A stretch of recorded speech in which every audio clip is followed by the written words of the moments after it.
Set up GDAP. Welcome to M365 Professional.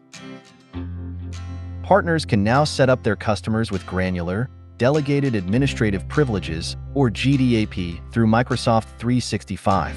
Lighthouse. Enabling GDAP in your organization ensures your employees have the permissions necessary to do their work while keeping customer tenants secure. This tool guides you through each step of the process when it first runs. You define permission tiers needed for your organization. You can then reuse them when onboarding new customers by default. Lighthouse provides 5 tiers to customize. You can choose Lighthouse, recommend roles, your own, or a mix of both options. Each tier features an increasingly privileged set of roles, with limited permission roles featured in lower numbered tiers and administrator roles and higher numbered ones. Next, create a GDAP template that contains security groups with corresponding tiers to apply across customer groups and reuse for new ones. Templates allow you to organize your customers how you want.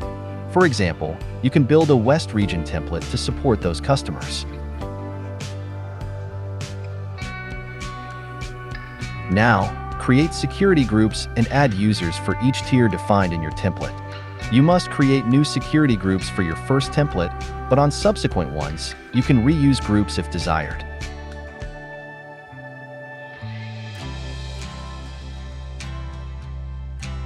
When you're ready, apply your new template to a customer tenant, filter them with the tag feature, and apply your template to multiple tenants.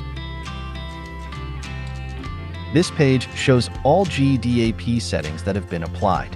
Any customer with existing DAP relationships will automatically have the GDAP relationships created and have their settings applied during the transition window. For customers that still require consent, email them a link to finalize the GDAP relationship. To learn more about GDAP, review online documentation and check out what's new each month to discover the latest features available. Thanks for watching. Don't forget to subscribe. M365 Professional.